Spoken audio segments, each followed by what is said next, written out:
Dia 12 de janeiro. Santo Arcádio, 360. No ano 260, a Igreja de Cristo passou por uma época de perseguições atrocíssimas. O furor do inferno parecia desencadeado e insaciável era o ódio contra os discípulos de Jesus.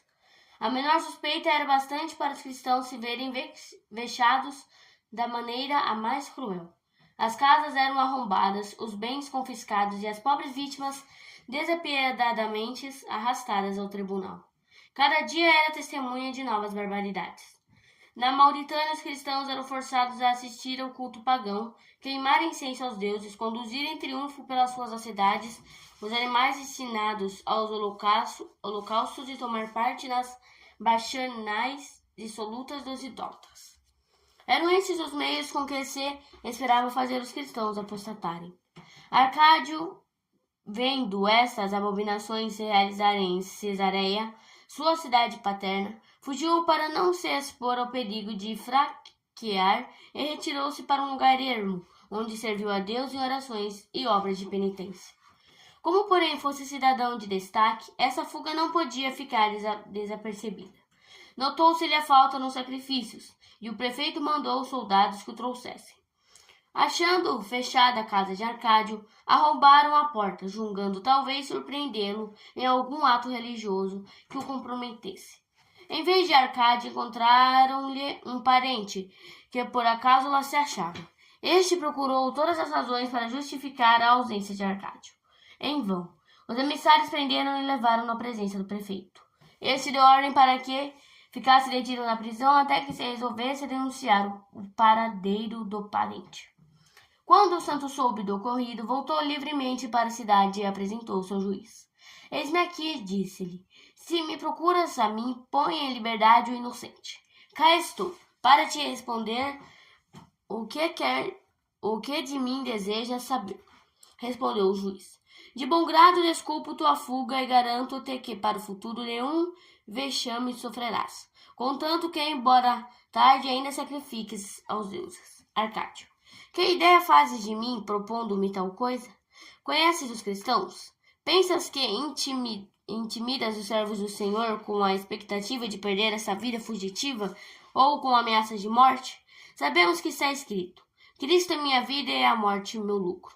Vai, escogita tormentos que ultrapassem todas as dores. Exercita teu cérebro na invenção de todas as maldades possíveis. Jamais nos separarás do Deus verdadeiro. Chegou ao auge o furor do juiz, que em nada mais pensava senão ditar para Arcádio uma sentença de morte de todo extraordinária.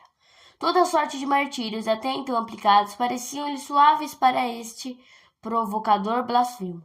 Finalmente rompeu o silêncio dando a seguinte ordem: que Arcádio tenha uma morte lenta e cruel, cortar-lhe todas as articulações, todas as juntas do corpo, começando pelos dedos. Não vos precipiteis no vosso trabalho.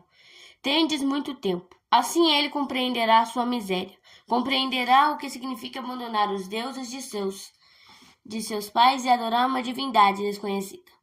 Os algozes meteram-se logo à obra e executaram ao pé da letra a horrível sentença.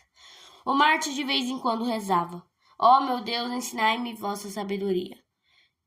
Quando os carrascos nada tinham para cortar, restando apenas o tronco banhado em sangue, o herói, vendo todos os membros cortados, exclamou: felizes de vós, bem-aventurados membros, que tivestes a honra de servirdes ao vosso Deus. Nunca me fostes tão caros quando unidos ao meu corpo como agora.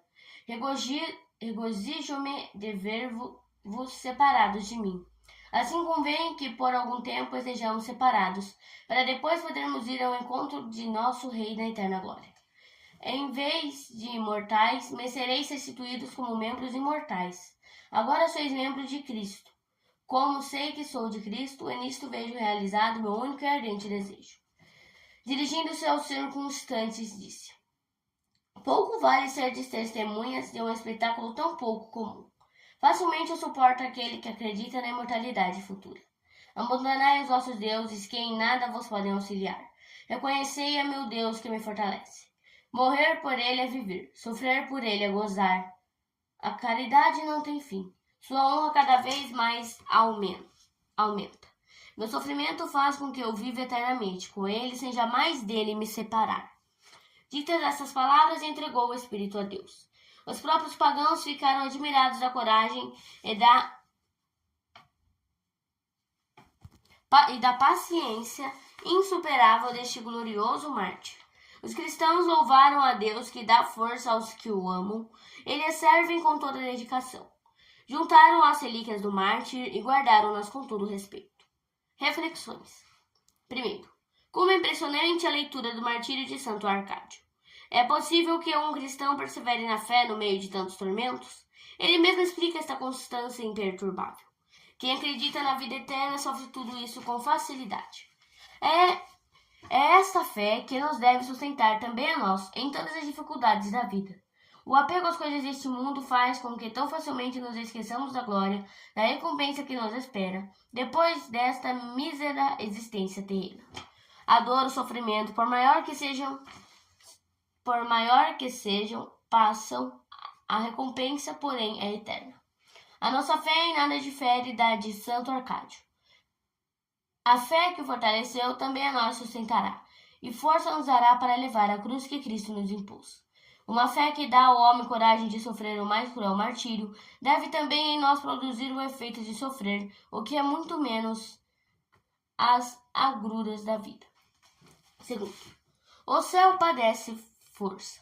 Para ganhar o céu, Santo Arcádio não mediu sacrifícios e fez deles o maior, o da própria vida. Que fazes para merecer o seu? Contas com o seu como uma coisa garantida e te esqueces tão facilmente da palavra de Cristo? Procurai primeiro o reino dos céus e sua justiça. Uma coisa é necessária, tudo mais pouco importa merece. Não é verdade, porém, que teus cuidados são quase exclusivamente dedicados às coisas deste mundo, como se fosse o único necessário? Vê como os santos mártires trabalharam e sofreram para entrar no céu. E pensas que brincando poderás merecer a eterna felicidade? Se das energias que empregas por amor das ninharinhas dessa vida, só a metade se dirigisse às coisas eternas, em melhores condições estaria a salvação de tua alma. Uma coisa só tem valor perene: a virtude. Tudo mais é passageiro.